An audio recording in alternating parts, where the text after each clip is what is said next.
Saudara-saudara kaum muslimin rahimakumullah. Oleh sebab itu agama memberikan kesadaran seluruh yang kita miliki, yang dititipi oleh Allah dalam kehidupan ini berupa materi keduniaan, hakikatnya adalah alat dan bukan sebagai tujuan. Apabila alat sudah kita jadikan tujuan, kita akan terjebak ke dalam satu perlombaan yang justru akan mencelakakan kita sendiri. Inilah yang saya maksud dengan sirkuit celaka. Perlombaan yang hanya membuat kita jerih, payah, keringat bercucuran, tenaga terkuras, tapi tidak akan pernah sampai ke garis finish. Karena memang tidak ada garis finishnya.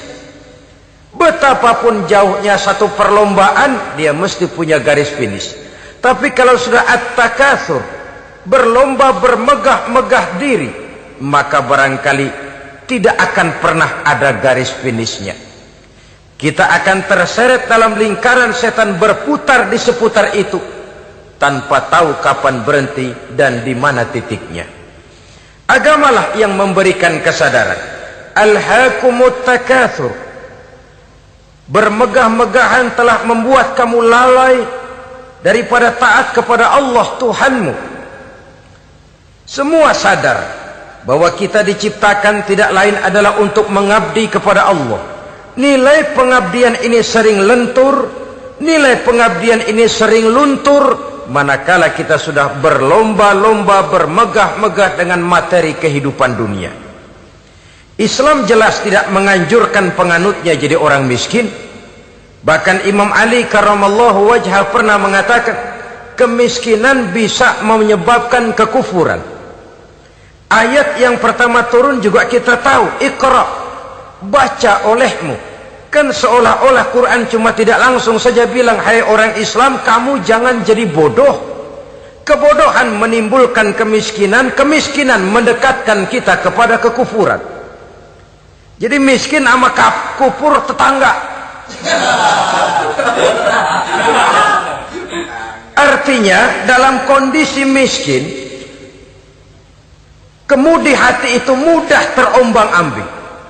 Oleh sebab itu sering kemiskinan umat Islam ini dimanfaatkan oleh orang-orang lain untuk menyebarkan agamanya. Padahal agama adalah soal keyakinan yang tidak mungkin ditunjang dengan supermi, ditunjang dengan beras, pakaian, obat-obatan, beasiswa. Agama adalah soal keyakinan. Keyakinan adalah soal kebenaran, dan kebenaran itu adalah milik bersama. Tujuan diciptakannya manusia tidak lain adalah untuk melaksanakan ibadah. Kalau orang tenggelam dalam perlombaan memperbanyak harta, mempertinggi kedudukan, memperindah segala macam yang sifatnya duniawi, biasanya itu akan membuat dia lalai dari taatnya kepada Allah Azza wa Jalla. Kadang bukan hanya lalai daripada taat, juga sering terjebak kepada maksiat. Karena kalau pola pandang dan tolok ukur sudah benda duniawi semata-mata, sangat tidak mustahil orang lalu terjebak ke dalam prinsip menghalalkan segala cara. Asal sudah tujuan tercapai, cara apapun halal. Akhirat nomor 18. Nah, bukankah memang barangkali kita sejak kecil sudah dilatih untuk materialistis? Umpamanya kita hanya sering dilatih untuk takut kepada yang konkret-konkret saja, takut kepada yang nyata-nyata saja. Seorang ibu kalau menakuti anaknya, aduh nak, kenapa ini kau kerjakan? Kalau bapakmu tahu, waduh, habis kamu. Nah, kita lihat, kalau bapakmu tahu, kalau polisi tahu, kalau hansip tahu, kalau satpam tahu. Tapi jarang seorang ibu menanamkan kepada anak, nak, kenapa ini yang kau lakukan, nak? Bukankah kau tahu Allah lihat, Allah tahu, Allah dengar, Allah, nak? Diajarkan takut kepada yang gaib. Karena kalau takut dia kepada polisi, dia pasti bisa cari tempat lain dong yang polisi kagak lihat. Kalau takut dia kepada satpam, minggir dong ke tempat yang kira-kira satpam nggak lihat.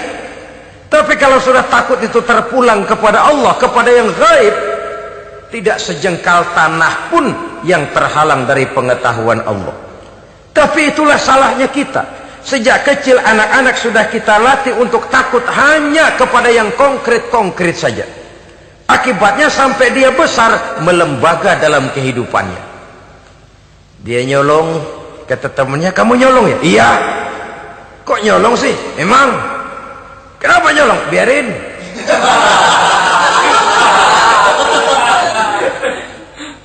Kamu kan tahu Allah lihat?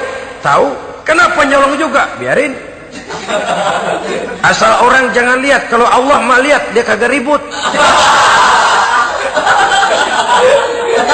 Allah enggak ribut katanya.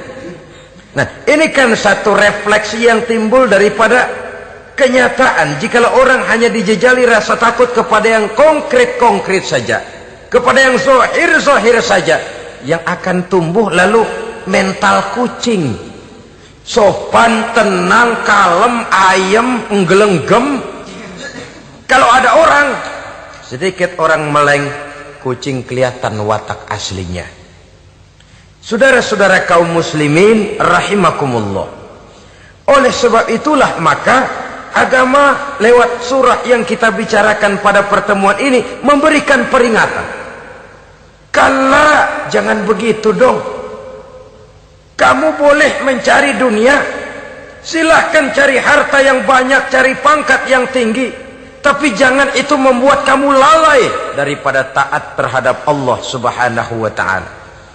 Jangan karena keinginan mendapat harta yang sebanyak-banyaknya lalu melakukan segala macam cara asal tujuan tercapai. Itu sudah membuat kita lalai. Jangan karena ingin mengejar kedudukan yang tinggi lalu jilat atas injak bawah, nggak mempan jilat, dukun dipakai.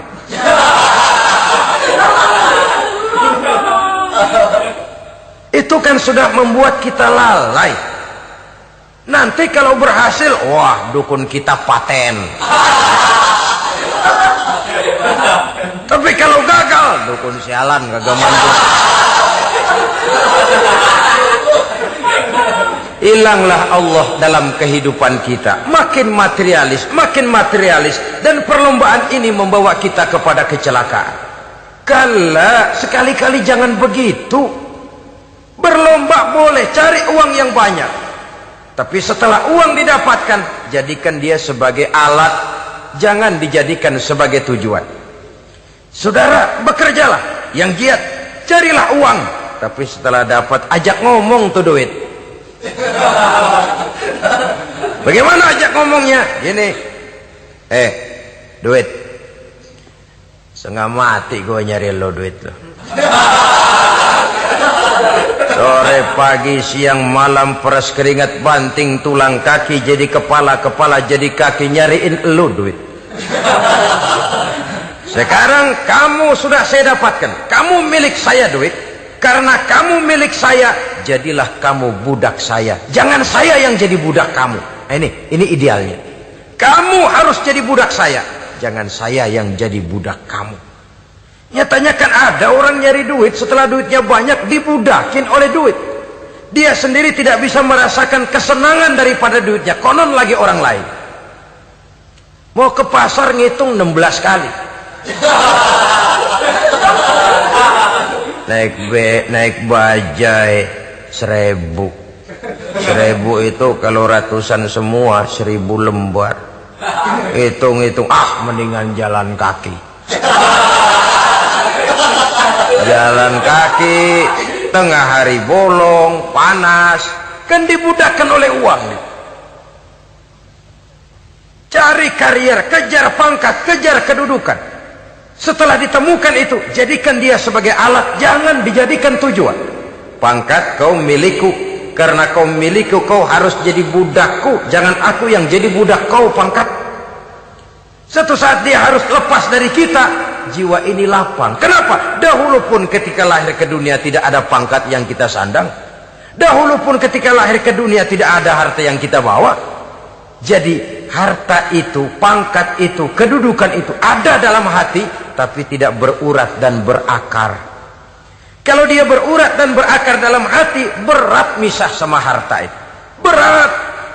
Sekedar ngasih fakir miskin cepek juga berhitungnya 17 lembar.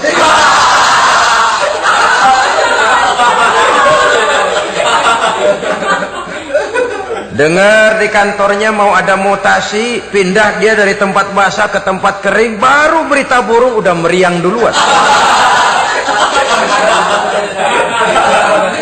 Ini nanti bagaimana, itu nanti bagaimana, ini nanti bagaimana. Kan tidak jarang orang yang kena apa istilah kerennya zaman sekarang itu post power syndrome. Post power syndrome ini pernah dianalisa oleh Nabi. Kata beliau, irhamu salasatan minan nas, sayangilah 3 macam manusia. Siapa mereka? Pertama, azizan zalla, orang terhormat yang jatuh hina. Ini yang sering terkena post power syndrome. Biasa kemana-mana dikawal, dihormati, datang ke tempat ini protokol siap, ini serba diatur, semua serba beres. Begitu jabatan selesai atau pensiun, habis orang gak indah-indah. Dia lihat orang diemin aja, orang diemin, orang tonton. Ini kalau nggak kuat mentalnya, itu kena post power syndrome.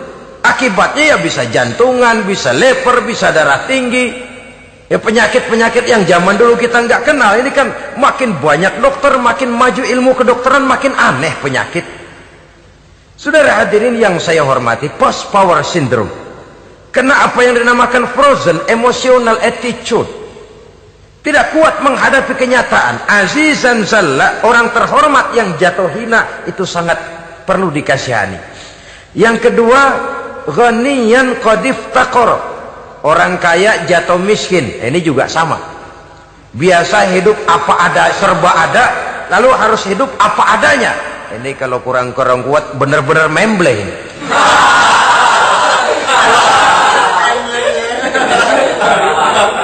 Kalau tidak kuat mentalnya, biasa hidup serba enak, serba nikmat, cuma kerjanya neken cek, main apa itu kredit card, macam-macam fasilitas dipunyai, tahu-tahu jatuh bangkrut, jatuh miskin. Kalau tidak fondasi agamanya kuat, bisa gantung diri, bisa bunuh diri, bisa frustasi, bisa terkena psikosomatik, tekanan jiwa mempengaruhi faktor biologis, timbullah tekanan, terjadilah penyakit aneh-aneh. Al-ghaniyan qad iftaqara, orang kaya jatuh miskin, itu perlu dikasihani. Yang ketiga, wa faqihan yal'abu bihil juhal, ahli fikih tapi dipermainkan oleh orang-orang bodoh. Hanya kebetulan orang bodoh itu punya kekuasaan. Hukum bisa dipesan.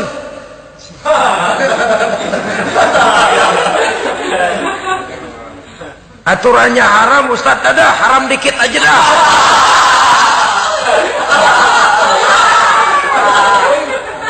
Sibuklah tuan fakih ini, ahli fikih ini mencari dalil kebet sana kebet sini supaya yang tadinya haram benar bisa jadi haram sedikit. Padahal yang minta ini orang bodoh, tidak ngerti agama, cuma karena punya kekuasaan dipermainkan oleh orang yang fakih. Orang yang fakih ini dipermainkan. Kasihan orang yang seperti itu. Wa faqihan yal'abu bihil juhal, ahli fikih tapi dipermainkan oleh orang-orang bodoh. Akibatnya karismanya hilang, wibawanya lenyap. Dia menyangka bahwa dengan mengharam-haram sedikit-sedikit itu dia bisa mendapat keuntungan yang berganda-ganda, padahal akibatnya itu hanya akan membawa kecelakaan saja. Allah peringatkan benar, kala, sekali-kali jangan begitu. Cari uang yang banyak silahkan, ngejar kedudukan yang bagus boleh, bikin rumah yang hebat silahkan, ada kendaraan bagus silahkan, tapi jangan sampai kamu terjebak kepada sirkuit celakai, perlombaan yang tidak ada garis finishnya. Sering dicontohkan orang menghayal, melamun, kamu kenapa nggak mau ibadah? Lah bagaimana mau sembahyang, saya di Jakarta masih ngontrak.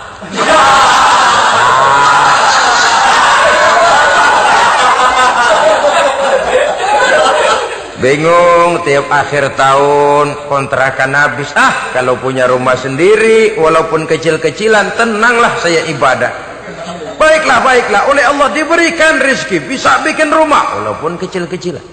Sudah punya rumah sendiri belum juga ibadah, apalagi mulur lagi. Habis bagaimana mau sembahyang, rumah kecil banget. Pinggir kali asal hujan bocor ya.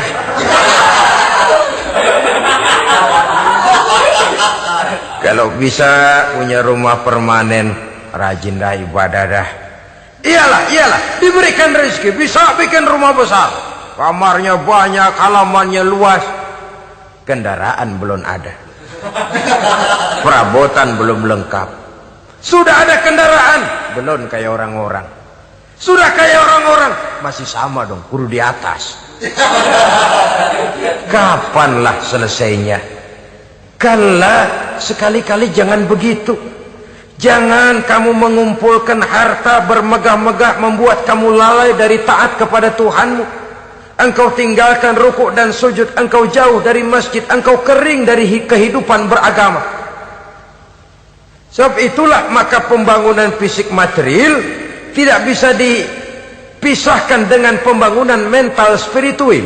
Tidak hanya cuma dalam teori, tapi juga harus dalam praktek.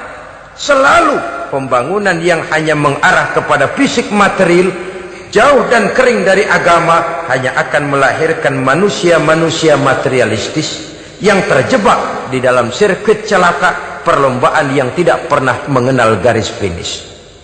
Sebab itu agama mengajarkan, orang kaya itu siapa sih? Yang banyak duit? Belum tentu. Yang kebunnya di mana-mana ngebelata? Belum tentu. Yang pabriknya selebar-lebar? Belum tentu. Yang punya segala macam peternakan, dari peternakan gajah sampai peternakan kutu?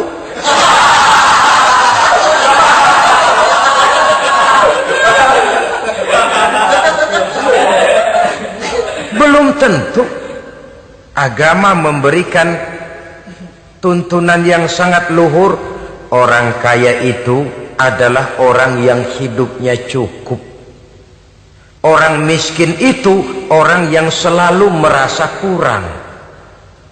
Bagaimanapun banyak duit saudara miliki, kalau masih merasa kurang, masih miskin saudara. Saya punya uang 1.000 rupiah, Anda punya uang 1 juta rupiah. Mungkin saya lebih kaya dengan uang yang 1.000 ketimbang Anda 1 juta. Kenapa? Dalam tangan saya uang 1.000 besar, artinya sesuai dengan kebutuhan saya. Tapi di tangan Anda uang 1 juta, kebutuhan Anda lebih besar daripada itu lagi.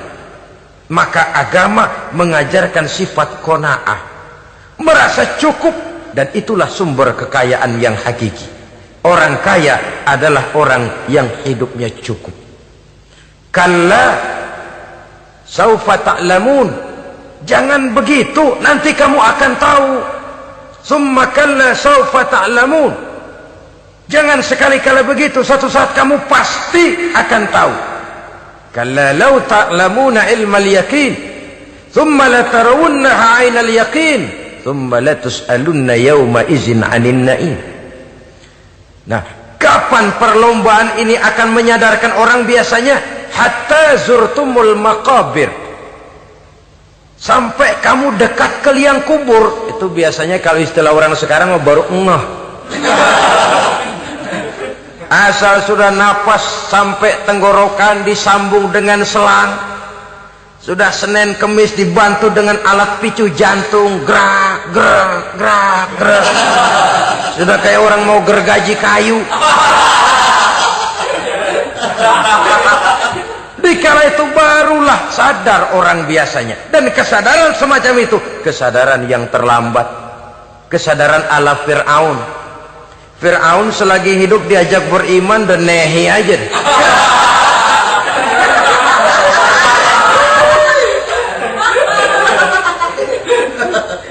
Tapi ketika dia tenggelam di lautan merah bersama seluruh tentaranya, dikala napas hampir terputus, keluar ucapannya, amantu bi Rabbi Musa wa Harun. Aduh, kalau begini mah saya juga percaya kepada Tuhannya Musa dan Harun. Saya beriman kepada Allah. Lagi timbul tenggelam mau sekarat baru beriman. Hatta zurtumul maqabir. Kamu telah lalai dari sebab bermegah-megah sampai kamu masuk ke liang kubur, dekat ke liang kubur. Kalimat zurtum di sini menjelaskan bahwa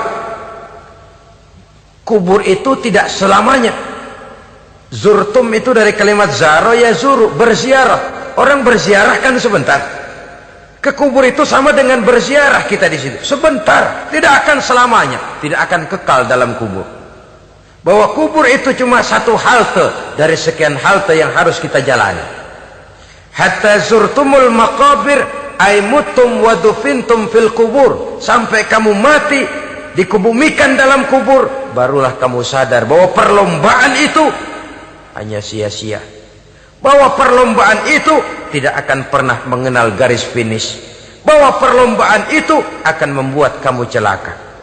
Begitulah umumnya kebanyakan orang yang terjebak ke dalam paham materialis, baru menyadari kesalahan langkahnya pada saat napas sudah sampai di tenggorokan. Ternyata uangnya yang miliaran rupiah tidak sanggup menyambung nafasnya. Ternyata kendaraan yang serba mewah berkilat tidak sanggup meneruskan kehidupannya. Ternyata pangkat jabatannya yang tinggi yang membuat dia menyebabkan temannya jadi lawan-lawannya jadi teman, tidak akan sanggup menghentikan sang malaikat maut. Kalau keadaan sudah begitu, baru sadarlah kita terlambat. Karena saat seperti itu akan dihadapi oleh setiap orang. Kala, jangan begitu. Sadarlah kamu bahwa kalau sudah dekat ke liang kubur kamu baru insaf, itu terlambat. Sebelum nafas sampai di tenggorokan, pintu tobat masih selalu terbuka. Tapi manakala nafas sudah sampai di tenggorokan, tertutuplah pintu tobat untuk orang yang bersangkutan. Oleh sebab itu, perlombaan dengan bermegah-megah terhadap materi duniawi, tolok ukur dan pandangan hidup yang terbatas kepada wujud benda semata-mata, memang sering menyebabkan orang lalai, sering menyebabkan orang lupa diri, tidak sadar tentang hakikat yang terpenting dari kehidupan ini, yaitu tentang dari mana dia datang, di mana dia sekarang, dan kemana dia akan pulang. Sungguh, ilmu pengetahuan tidak akan pernah mampu menjawab persoalan ini. Sungguh, filsafat juga tidak berdaya menghadapi pertanyaan seperti ini. Hanya agama yang mampu memberikan kepastian batin tentang hakikat dari mana kita datang, di mana kita sekarang, dan kemana kita akan pulang. Makin kita renungi pertanyaan ini, makin kita menemukan diri sendiri. Dan makin kita menemukan mengenal diri sendiri, kita akan semakin mengenal Allah Subhanahu wa ta'ala. Semakin kita mengenal Allah, maka akan semakin terpanggil kita untuk dekat dengannya, mentaati segala perintahnya, dan berupaya menjauhi segala yang dilarangnya. Dengan demikian selamatlah kita dari satu perlombaan yang hanya akan menyeret kita kepada menghalalkan segala cara, jauh dari agama, jauh dari Allah, bahkan jauh dari sesama manusia. Karena umumnya perlombaan seperti ini akan cenderung melahirkan manusia yang egois. Muslimin rahimakumullah. Lebih jauh, mari kita mengikuti peringatan Allah dalam surah Al-Munafiqun ayat 9. Di sini Allah Subhanahu wa ta'ala mengingatkan, A'udzu billahi minasy syaithanir rajim. Ya ayyuhalladzina amanu la tulhikum amwalukum wala auladukum an dzikrillah wa may yaf'al dzalika fa ulaika humul khasirun. Hai orang-orang yang beriman, jangan sampai hartamu dan anak-anakmu melalaikan kamu daripada mengingat Allah. Wa may yaf'al dzalik, barang siapa yang melakukan hal seperti itu, fa ulaika humul khasirun, maka merekalah sesungguhnya orang-orang yang merugi. Rugi dunia, rugi akhirat. Disebutkan di sini dua hal yang sering menyebabkan kita jadi lalai. Amwal dan aulad. Harta dan anak-anak. Materi dan keluarga.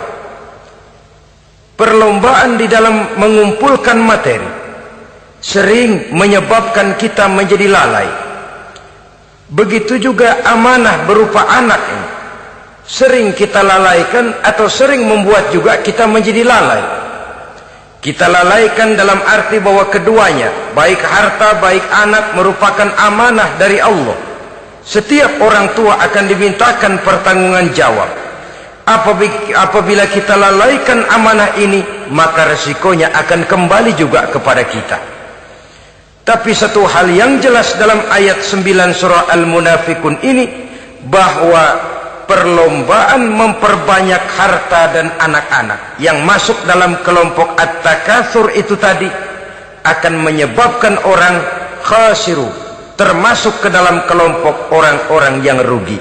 Perlombaan yang hanya akan membawa kerugian semata-mata. Kemudian di dalam satu hadis Rasulullah sallallahu alaihi wasallam memberikan peringatan. Beliau bersabda, "Iza azzamat ummati dinaran wa dirhaman, nuzi'at minha haibatul Islam. Wa iza tasabat ummati saqatat min ainillah. Wa iza turikatil amru bil ma'rufi wan nahyu 'anil munkari, hurimat 'alaihim barakatul wahyi." Ada tiga hal yang kalau kita kerjakan akan menimbulkan tiga macam akibat di dalam hadis ini. Pertama, iza azzamat ummati dinaron wa dirhaman. Apabila umatku sudah mengagung-agungkan dinar dan dirham, artinya kalau umatku sudah jatuh menjadi umat yang materialistis, segalanya diukur dari dinar dan dirham. Dinar dan dirham ini kalau bahasa Inggrisnya dokat.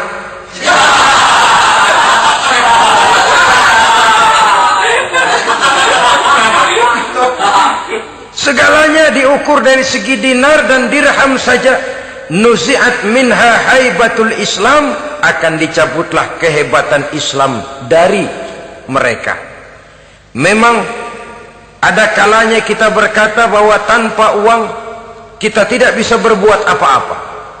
Tapi kalau itu dijadikan landasan dari segala sesuatu, itu yang dijadikan ukuran, itu yang dijadikan tujuan, kita hakikatnya sudah gagal sebelum melangkah.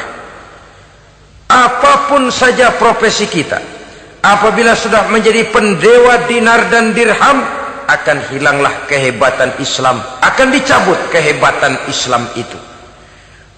Umat Islam bisa dibeli, ulama bisa dikontrak, kiai bisa dicarter. Saudara hadirin ma'asyiral muslimin rahimakumullah, apabila umatku sudah membesar-besarkan dinar dan dirham, bermegah-megah dengan itu, berlomba-lomba memperbanyak itu yang menjadi tujuan dan tolok ukur dari segala kegiatan, nuzi'at minha haibatul Islam, akan dicabutlah kehebatan Islam. Hilang itu wibawa. Walaupun dia bernama umat mayoritas dalam jumlah, tetapi dia minoritas dalam peranan. Mayoritas dalam bilangan, tapi minoritas dalam percaturan kegiatan hidup ini. Kita ingat di zaman pengembangan Islam di masa Rasulullah sallallahu alaihi wasallam,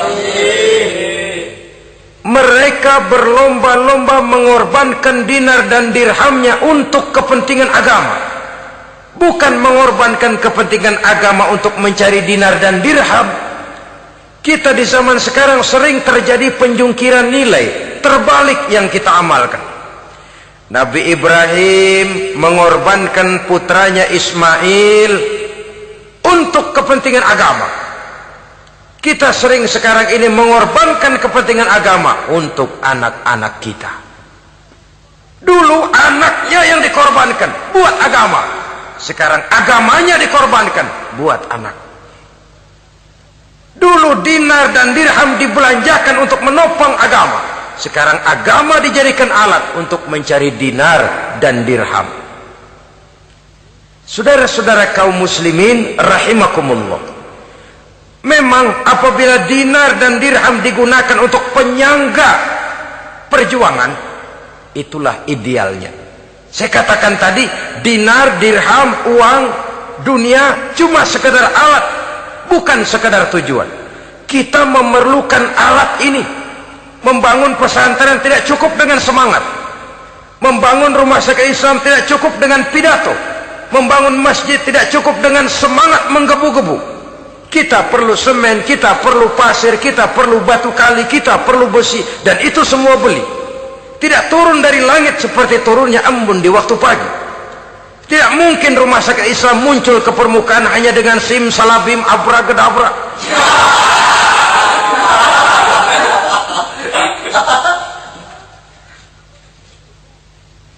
Oleh sebab itu, saya bersyukur kecenderungan belakangan ini pengajian-pengajian akbar di berbagai tempat tidak hanya sebagai ajang untuk menanamkan akidah, membina ukhuwah, tapi juga menjadi sarana di mana kita mengumpulkan dana, menghimpun potensi umat, menginventarisir potensi untuk kepentingan pengembangan daripada agama. Meskipun ada satu dua orang yang salah paham tentang ini, sampai kemudian saya mendapat satu merek yang cukup tidak enak untuk didengar, mengkomersilkan pengajian katanya, karena memang ada pengajian yang menggunakan sistem karcis, sebenarnya juga tidak etis. Undangan berikut infak yang seluruh hasilnya digunakan buat kepentingan agama, apakah itu rumah sakit, apakah itu madrasah, apakah itu masjid, dan 1 sen pun saya tidak menuntut bagian dari itu. Saya malah berprinsip, sepanjang saya masih laku untuk dijual dan itu memang buat kepentingan agama, persilahkan jual saja, asal buat masjid, pesantren, madrasah, rumah sakit Islam, kegiatan syiar dan dakwah, silakan. Tapi kalau sudah dijual buat kepentingan pribadi, memperkaya diri sendiri, tentunya dunia akhirat sulit untuk ridho kepada tingkah laku yang semacam itu. Kita memerlukan dana, umat di daerah membangun memerlukan dana, dan dana itu tidak hanya datang begitu saja. Kita bersyukur bahwa untuk menghadiri pengajian sekarang ini orang mau mengeluarkan uang, mau memberikan infak dengan ikhlas, tidak dengan keterpaksaan. Kenapa tidak? Sehingga ini lalu diinventarisir untuk kepentingan pembangunan agama. Ratusan juta rupiah terkumpul dari pengajian-pengajian rutin ini, pengajian-pengajian akbar ini.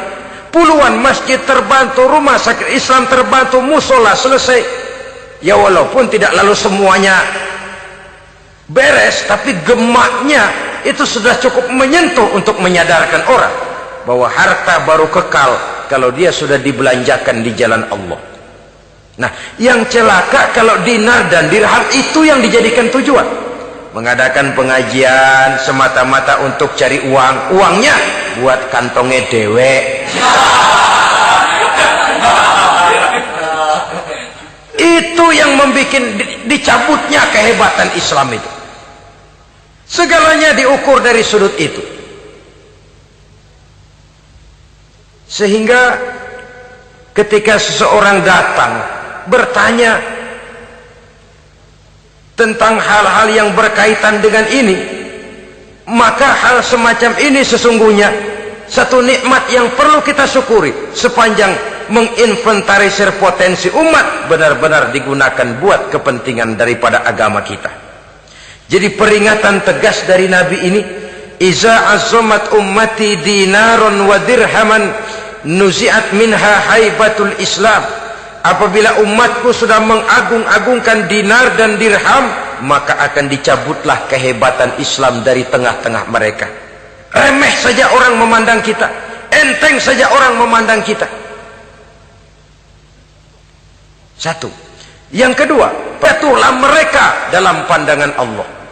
Kalau sesama umat ini sudah saling menjelekkan, Apakah yang menjelekkan itu lebih bagus dari yang dijelekkan di hadapan Allah? Dua-duanya sama rendahnya.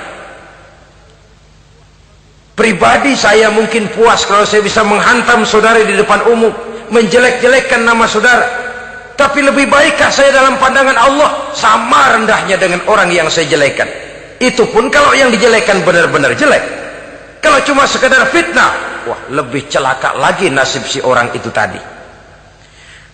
Ini artinya menyadarkan kita bahwa umat ini sudah diikat dengan akidah. Beraneka ragam kita, tapi harus ada kebersamaan.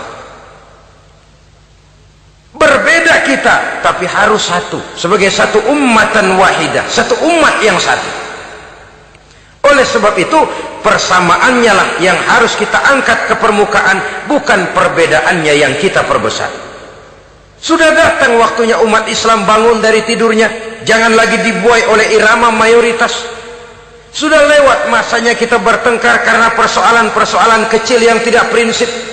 Sudah datang waktunya umat Islam bersatu, menyusun saf yang lebih lurus, oleh karena ia dihadapkan kepada tantangan-tantangan yang tidak semakin ringan. Kalau kita bertengkar dengan kita, kalau kita saling mencaci sesama kita, bukankah Yahudi tepuk tangan? Bukankah Nasrani menari-nari? Bukankah pihak ketiga akan menangguk di air keruh? Dan kerugian akan terpulang kepada kita semua. Tapi inilah realita, bahwa yang kita hadapi ini sesungguhnya musuh kita di luar kita, bukan di dalam kita. Apakah itu kemiskinan, kebodohan, maksiat, munkarat, ketidakadilan, kezaliman, kesewenang-wenangan, dan lain sebagainya. Yang musuh jadikan musuh, yang teman mari kita rangkul. Jangan terbalik, teman dimusuhi, musuh malah dirangkul. Maka berpesta poralah musuh-musuh Islam ini. Saudara-saudara kaum muslimin rahimakumullah, Nabi memperingatkan dengan tegas, wa iza tasabat ummati saqatat min ainillah. Jikalau umatku sudah saling mencaci maki, sudah saling berbantah-bantahan, jatuhlah mereka dalam pandangan Allah. Satu ayat menjelaskan, jangan sebagian kamu meremehkan, yaskhar, mengecilkan, menganggap enteng orang lain. Boleh jadi yang dihina, diremehkan, dianggap enteng itu nilainya lebih bagus daripada yang menganggap enteng. Dalam hakikat segala sesuatu itu cuma kembali kepada Allah. Di sanalah penilaian finalnya. Manusia hanya melihat yang zahir. Makin banyak harapan hidup ini kita gantungkan kepada manusia, makin banyak kita harus bersiap untuk kecewa. Saudara-saudara kaum muslimin rahimakumullah. Kemudian yang ketiga peringatan dari baginda Nabi, wa iza turikatil amru bil ma'rufi wan nahyu 'anil munkari hurimat 'alaihim barakatul wahyi. Apabila amar ma'ruf dan nahi munkar telah ditinggalkan, maka akan hilanglah keberkahan wahyu, akan hilanglah keberkahan Quran, akan sirnalah keberkahan agama. Amar ma'ruf dan nahi munkar ditinggalkan, artinya di tengah masyarakat sudah tidak ada lagi yang menyerukan ini baik, ini tidak baik, ini halal, itu haram. Mari kita sholat, mari makmurkan taklim, santuni yatim piatu, makmurkan masjid. Seruan ke arah itu tidak lagi terdengar. Sementara tinggalkan judi, tinggalkan minuman keras, jauhi zina, seruan semacam itu pun tidak lagi terdengar. Maka hilanglah keberkahan wahyu itu. Karena amar ma'ruf dan nahi munkar merupakan bagian daripada ajaran agama kita. Menjadi sponsor dari segala macam kebajikan dan menjadi penghalang daripada segala macam kemunkaran sesuai dengan batas kemampuan yang kita miliki masing-masing. Nah, saya kembali kepada persoalan pokok di awal pembicaraan tadi. Bagaimana jalan keluarnya? Jalan keluarnya tidak lain adalah upaya. Bagaimana kegiatan yang sifatnya fisik material ini diimbangi dengan kegiatan yang bersifat mental spiritual. Upaya menghidupkan majelis-majelis taklim, upaya memakmurkan masjid-masjid sebagai laboratorium rohani untuk mewujudkan keseimbangan dalam pola pikir, yang akan berlanjut dalam gerak hidup yang kemudian akan tertuang dalam segala perbuatan manusia. Apabila sudah terwujud kepincangan dalam pola pikir, akan pincanglah caranya bertindak dan berbuat, akan pincanglah pandangan hidupnya, akan pincanglah orientasinya di dalam kehidupan ini. Oleh karena itu, Islam dalam berbagai aspek kehidupan mengajarkan sistem keseimbangan. Mencari harta boleh, tapi tidak boleh keluar dalam kerangka fastabiqul khairat. Berlomba-lomba silakan, tapi untuk kebaikan.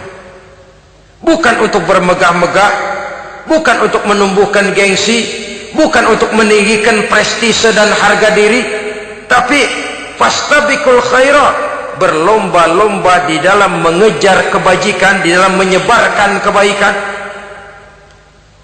Bukan sekedar berlomba-lomba, tapi tolong menolong, bantu membantu. Ta'awanu 'alal birri wat taqwa wa la ta'awanu 'alal ismi wal udwan. Bertolong-tolonganlah kamu di dalam kebaikan dan takwa, jangan bertolong-tolongan di dalam perbuatan dosa dan permusuhan. Kerjasama di dalam kebaikan, kerjasama di dalam ketakwaan. Ada satu contoh yang menarik bahwa umat Islam di dalam ia menjalin kebersamaan itu harus seperti orang main sepak bola. Saudara lihat, orang main sepak bola, kalau pertandingan belum dimulai, silakan kumpul di luar lapangan, atur strategi yang baik. Tapi kalau pertandingan sudah dimulai, turun ke lapangan hijau, jangan kumpul terus. Masa ada sepak bola gotong royong, groyok ke sana, groyok ke sini, ya kalah terus. Harus ada yang jadi penyerang tengah, kan begitu toh sepak bola. Harus ada yang jadi kiri luar, kanan dalam, striker, back, penjaga gawang. Yang penting kerjasama, teamwork, lalu mampu menciptakan operan-operan. Yang jadi back jangan ngiri sama yang jadi penyerang tengah. Jangan hasut, sebab bagaimanapun juga andai kata si penyerang tengah berhasil menjaringkan bola ke gawang lawan, kan kemenangan bukan kemenangan satu orang, kemenangan satu kesebelasan, kemenangan satu tim. Ini yang sering terjadi, back ngiri sama penjaga gawang, lalu penjaga gawang ngiri sama penyerang tengah, penyerang tengah ngiri sama kiri luar. Ya kapan mau menggolkan ke gawang lawan? Kita ini satu kesebelasan, posisi boleh berbeda. Umat Islam itu harus ada yang jadi camat, lurah, bupati, gubernur, menteri, jadi jenderal, jadi konglomerat, jadi pengusaha, jadi teknokrat. Yang penting kerjasama, teamwork, mampu menciptakan operan-operan yang akurat. Diego Armando Maradona, enggak pakai dia, enggak. Itu katanya maha bintang, gagah, hebat, bintang lapangan hijau. Kapan Maradona hebat? Kalau ditunjang oleh 10 temannya yang lain, merupakan satu kesebelasan. Bagaimanapun hebatnya Diego Armando Maradona, kalau dia sendirian lawan satu kesebelasan, remek.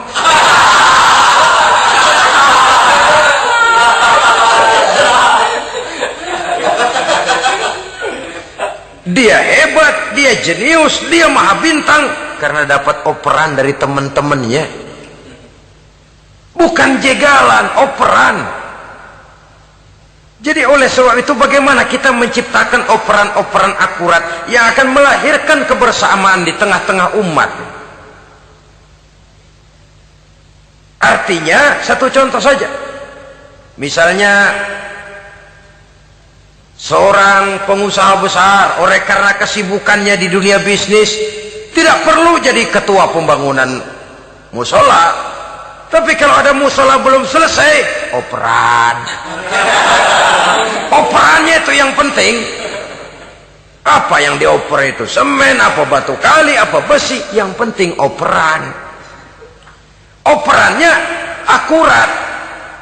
Kadang-kadang ada terjadi juga frustasi ngelihat lawan kesebelasannya terlalu kuat, ngoper ke gawang sendiri. jebol. Kan sering terjadi begitu. Muslim didukung oleh umat Islam, ketika punya posisi menguntungkan malah mempersulit Islam. Ini kan ngoper ke gawang sendiri, bunuh diri namanya. Boro-boro jebolin gawang lawan, asal jangan bunuh diri juga lumayan. Jadi kalau saja kita mampu menciptakan kebersamaan seperti ini, baju boleh berbeda, seorang muslim boleh dibungkus baju ABRI, boleh dibungkus baju dokter, boleh dibungkus baju teknokrat, boleh dibungkus baju konglomerat, sekedar baju. Tapi kalau terbukalah baju itu, kelihatan dadanya, terbersit nilai imannya, meresap sampai ke tulang sumsumnya, dan pada saat Islam dikuti-kuti, akan timbul kecintaannya, akan timbul, saya muslim dan saya bangga dengan Islam saya muslim dan saya mau berbuat untuk Islam saya muslim dan saya siap mati untuk Islam saya. Dengan baju apapun dia terbungkus, kalau roh, jiwa dan semangat semacam ini tertanam, saya yakin kita umat Islam akan mampu berbuat lebih banyak dengan mewujudkan operan-operan akurat yang sangat diharapkan oleh umat itu tadi. Oleh sebab itu, saudara-saudara kaum muslimin rahimakumullah, baju boleh berbeda, bendera boleh beraneka warna, tapi jikalau bernama muslim, persamaannya yang dicari, jangan perbedaannya yang diperbesar. Nilai persaudaraan yang diikat dengan akidah semacam inilah yang banyak dicari orang, yang banyak menyebabkan orang masuk Islam. Di mana masjid kelihatan benar sebagai simbol kehidupan demokrasi dalam menciptakan ukhuwah, wawasan ukhuwah ini. Masjid simbol demokrasi. Siapapun masuk masjid buka sepatu, demokrasi. Siapapun orangnya, tidak peduli merek apapun sepatunya. Apa itu keluaran Cibaduyut Bandung? Apa itu modelnya Belli Beltoni Itali? Tidak soal, masuk masjid buka. Jumatan, kopral datang lebih dulu depan, pral. Jenderal datang belakangan saja, pral. Tidak ada fasilitas khusus dalam masjid, karena di rumah Allah semua manusia sama. Si jenderal jangan lagi merasa jenderalnya, si pengusaha jangan lagi menonjolkan kebosannya. Masjid adalah simbol demokrasi daripada kehidupan umat. Sebab itu jangan terjebak kepada sektoral di dalam kita berbicara tentang ukhuwah ini. Kita boleh terbungkus dengan baju apapun, tapi kalau di balik baju itu tidak lain jiwa Islam yang mau berkorban, mau mengeluarkan harta, bahkan siap mati untuk Islamnya, maka kebersamaan itu akan mudah kita wujudkan. Tapi sepanjang kita berpecah belah, sepanjang kita centang perenang, maka tidak akan banyak yang bisa kita lakukan. Satu-satunya perlombaan yang bukan hanya dibolehkan tapi bahkan sangat dianjurkan oleh agama, yaitu fastabiqul khairat, berlomba-lombalah di dalam kebaikan, berlomba-lomba di dalam memakmurkan masjid, berlomba-lomba di dalam menghidupkan majelis-majelis taklim, berlomba di dalam menegakkan yang ma'ruf dan menghancurkan yang munkar, berlomba di dalam menyantuni yatim piatu. Tapi prakteknya kan kadang-kadang terbalik. Kalau sudah kumpul, yang diakur-akurin, udah nambah kebon belum? Pabrik udah diperluas belum? Bisnis sudah sejauh mana? Belum pernah ada ketemu lalu kongko, masjidnya udah digedein ya? Jarang yang ngomong begitu. Madrasahnya sudah bagaimana? Sejauh mana? Mesti yang enak itu ya nyocok-nyocokin, bagaimana rumahmu sudah, bagaimana kendaraanmu, bagaimana pesawatmu, bagaimana bukankah itu juga takasur? Dari obrolan kan nanti yang belum kan timbul panasnya. Gile dia udah beli gituan, gue belum. Timbul panasnya, lalu berusaha, berlomba lagi, bersaing lagi, berlomba lagi, bersaing lagi. Walaupun persaingan perlu, karena tanpa persaingan orang jarang mikir. Hidup itu kalau nggak ada tantangan kan tidur kita. Orang hidup smooth gitu ya, jalan tenang, setenang ya, nggak maju orang itu. Orang itu baru bisa mengalami kemajuan kalau dia sudah dihadapkan kepada tantangan, gemblengan, gojlogan, fitnahan, hinaan, caci maki. Persaingan itu perlu supaya orang mikir. Kalau mikir dia berbuat, kalau dia berbuat dia bisa maju. Tapi persaingan yang sehat, bukan persaingan yang lalu menimbulkan fitnah, menghancurkan nama baik orang lain, yang dilatar belakangi oleh sifat hasud, dendam, iri hati, lalu menghalalkan segala cara. Tidak, bukan itu. Persaingan yang sehat ini akan menjadi alat picu agar orang lalu berlomba di dalam kebaikan. Satu-satunya perlombaan yang bukan hanya boleh tapi bahkan sangat dianjurkan oleh agama, berfastabiqul khairat, berlomba-lomba di dalam berbuat kebaikan. Berlomba-lomba membangun masjid bukan berarti di sebelah masjid bangun masjid lagi, bukan. Kadang-kadang karena ada fastabiqul khairat, berlomba-lomba, nggak apa-apa dah. Di sebelah masjid bikin lagi masjid. Akhirnya azan perlombaan main kenceng-kencengan. Bukan itu yang diinginkan tentu, bukan itu. Bagaimana memakmurkan masjid, bagaimana memfungsikan masjid, bagaimana membina umat dan lain sebagainya. Jadi pembicaraan ke arah itu akan menimbulkan rangsangan untuk berlomba di dalam kebaikan. Kalau dia kok bisa menata masjidnya sampai makmur, jamaah senang datang ke sana, anak-anak muda betah di masjid, kenapa saya tidak? Apa konsepnya? Nah, ini kan berlomba, tapi berlomba dalam kebaikan. Kalau dia bisa menghimpun anak-anak muda lalu diarahkan kepada jalan yang positif, kenapa saya tidak bisa? Dia punya potensi yang saya juga punya. Berlomba di dalam kebaikan. Perlombaan semacam ini akan memberikan ketentraman karena jalan yang ditempuh jalan ibadah. Tapi kalau perlombaan materi, at-takasur tadi, yang timbul bukan ketentraman, panas. Karena panas, udah dekat, panas kan tetangganya hasud, dengki, iri hati, sakit, demam, orang lain maju meriang. Lah kalau sudah begitu, hasud yang jadi bisikan hati, ya sudah, segala macam cara dilakukan untuk menjatuhkan orang lain. Dan itu sudah bukan lagi persaingan yang sehat. Saudara-saudara kaum muslimin rahimakumullah. Oleh sebab itu kita tutup pertemuan singkat kali ini dengan satu kesimpulan, bahwa harta adalah sekedar alat, bukan tujuan di dalam kehidupan. Tanpa harta barangkali orang sulit untuk bahagia, tapi harta semata-mata tidak merupakan jaminan bahwa orang lalu akan bahagia. Termasuk di dalam kata harta ini pangkat, jabatan, kedudukan, anak, istri, keluarga, rumah, tanah, pabrik, kebun, peternakan, dan lain sebagainya. Perlombaan yang dianjurkan di dalam agama adalah perlombaan untuk berbuat kebaikan. Maka masalahnya sekarang, bagaimana kita memanfaatkan harta ini untuk sebanyak-banyak kebaikan yang bisa kita lakukan.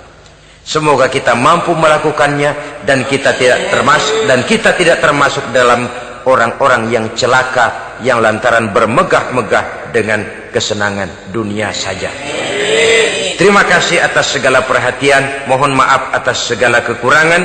Usikum wa nafsi bitaqwallah. Wassalamu alaikum warahmatullahi wabarakatuh.